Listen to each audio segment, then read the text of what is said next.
If you're scrambling some eggs right now, here's something to chew on. After the cost of a dozen eggs cracked record highs a year ago, the federal government is now stepping in to take action. And this might leave you fuming this morning. The Justice Department and more than a dozen states, including Arizona, say egg producers were actually scheming together to make those prices even higher. I want to get you out to our Jamie Warren.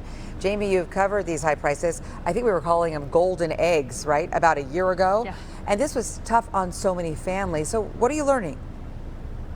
Well, these companies, Kaylee and Nick, are now agreeing to shell out millions of dollars. And this is whether you were maybe buying a pack of hard-boiled eggs like this one or a dozen of eggs at the grocery store. In fact, I did check with Fry's this morning. They're selling a dozen for about $1.69 a dozen. That's according to our ABC 15 Smart Shopper price checker online right now. But I did some more digging. According to the U.S. Bureau of Labor Statistics, I mean, look at this comparison.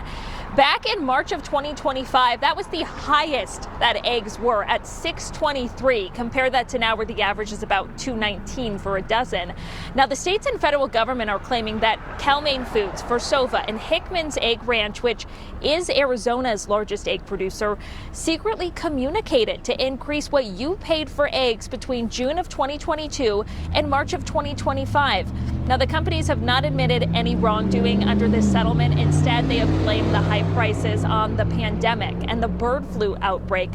But as part of this agreement, they will now pay the states, and this does include Arizona, a total of $3.3 million. They're also going to have to donate 53 million eggs to food banks and community organizations. Now, Arizona Attorney General Chris Mays has advocated for accountability in this case, telling ABC 15, quote, that this settlement holds these companies accountable, ends their illegal conduct, and helps Arizonans who need it the most. Now, on the other hand, some other advocacy groups are saying that this simply is not enough for the price that consumers had to pay. No word yet on if or when consumers directly will get some money back because of this. I know that's often the case when we see these settlement agreements, but this does still need to officially be approved through the courts. For now, Kaylee and Nick, I'll send things back to you. Yeah, JB, I know you'll continue to track that. In the meantime, you're the one with the hard-boiled eggs. Okay. Thanks for sharing. We appreciate it.